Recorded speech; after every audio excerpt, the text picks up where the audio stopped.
In the recent past, Kenya has experienced fluctuations in food production, leading to severe shortages caused by persistent drought.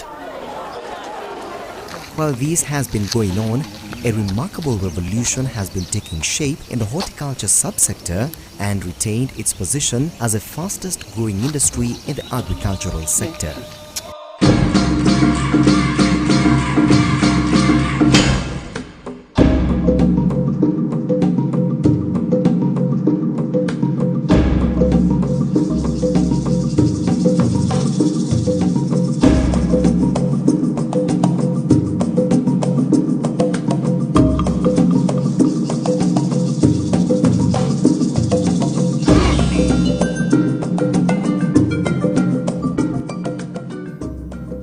Indeed, the horticulture subsector has been experiencing exceptional growth.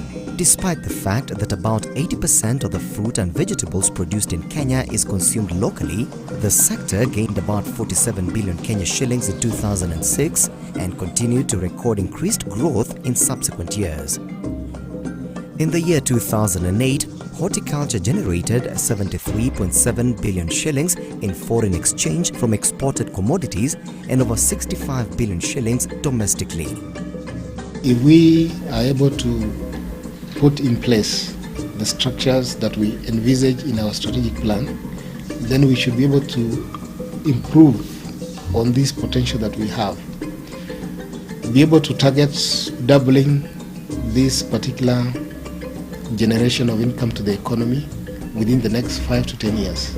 As we all know, we have a lot of pressure on land, and we need to start adopting technologies that actually are cushioning us against that pressure on land by moving into those technologies that would support us to achieve the amount of food we require using the minimal piece of land we have.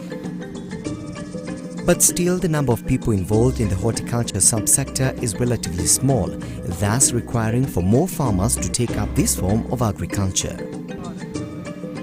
To ensure that more people are involved in horticulture farming, the Horticultural Crops Development Authority (HCDA), which was established in 1967 as a state corporation, has repositioned itself according to its expanding mandate. Our mission is to develop the horticulture industry, to be able to promote it, to regulate and to facilitate it in such a way that it changes the well-being of the people of this country, to make this country a prosperous country. It would be important that the farmers actually adopt technologies that will enable them produce at a time when there is scarcity, so that they have a big say on what they want to sell, at what price they want to dispense of the product.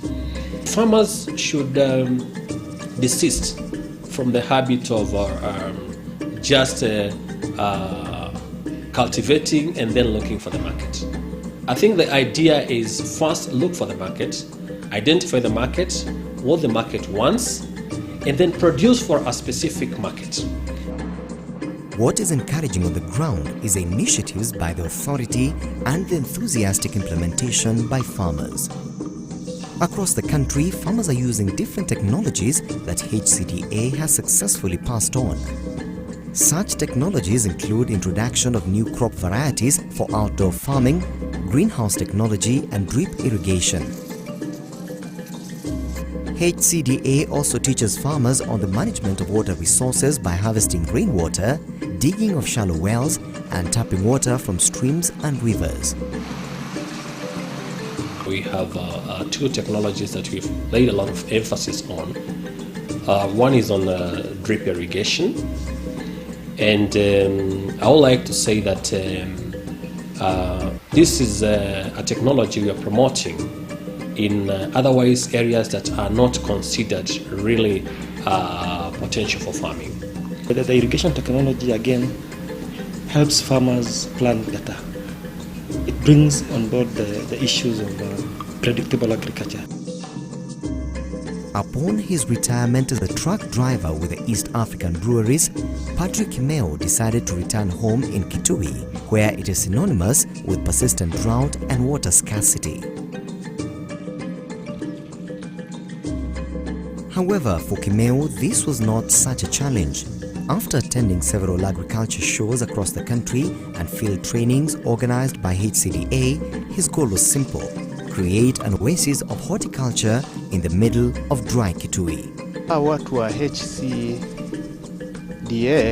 wamenisaidia sana kwa ujuzi, manake mimi ama layman sikuwa na ujuzi wowote wa kupanda hizi miti, lakini watu wa HCDA wamenisaidia kwa hiyo utaalamu wa kutoka mmea kuenda kwa ile mmea ingine. Wao ndio walinieleza, na hii njia ya kuchimba mashimo wao ndio wanieleza pia. Serikali kama watu ya HCDA huwa wanatutembelea, wanatufunza, wanatuambia madawa, so hauna ile ati ya ujui hii ama ujui ile. Huwa wanakuja, wanatuadvise. Saa ingine tukiwa na problem tunawapigia simu na wanakuja wanatushauri. Tumewashauri kupitia community mobilization na tunafanya sensitization, ndio wanakuja pamoja, na tumeona mazao mazuri, wameanza kuform vikundi. On his farm, Kimeu has been able to lay drip lines which he uses to irrigate his array of different farm crops such as cabbages, tomatoes, green maize, kales popularly known as sukuma wiki, spinach, grapes, oranges, bananas and mangoes. Naona kuna manufaa ama faida nyingi kuliko ukichukua ile njia ya kawaida ya kunyunyishia. Manake maji natumia kidogo na hizi nyanya zinapata maji ya kutosha, kwa hivyo ndio unaona zinakaa vile zimekea. Irrigation inahusisha mkulima awe na source ya maji, mahali atakuwa maji yake, awe na storage tank ama water pan, mahali atakuweka kustore maji yake, na pia sasa hiyo drip kit ile mahali atakuwa na drip lines na laterals, then sasa hiyo system itakuwa complete. For HCDA, the provision of specialized extension service and training for farmers has not only yielded a positive outcome, but this demonstration of success is quite evident with how articulate the farmers are with the technologies that they are using. Due to the climatic changes, the climate changes, there is scarcity of water. The natural water sources are diminishing, and we realize we need to embrace technologies which are very efficient. So one of those technologies is introducing the drip irrigation system, which is very efficient because it delivers water directly to the root zone. You're also producing more of the product per unit area, and therefore your profits are more, you don't require much of the land. As an organization, we are also saying that we want to focus more on value addition in the products that we produce in horticulture. That means if we are producing a particular commodity, then we have to see how we can add value, be it in terms of measuring up to the highest standard. The success of the drip irrigation method for outdoor farming is replicated in the western part of Kenya. Whilst Eldoret lies in a favorable climatic condition, the area also experiences spells of dry periods, leading one family to take the option of utilizing efficient irrigation system in the town. With a river next to the farm, the Magut's family has successfully laid its entire 10-acre farm with drip lines. This has enabled the farm to produce food throughout the year on rotation basis without the reliance of rainwater. Hii uko na assurance kwamba utaivuna bila kuangalia kama kutanyesha ama hakutanyesha. Hii iko na tofauti kubwa sana. Na kwa upande ya faida yake ni kwamba ukifanya timing wakati hakuna mvua Kenya mzima ama mji huu, na iwe ni wewe peke yako huwa na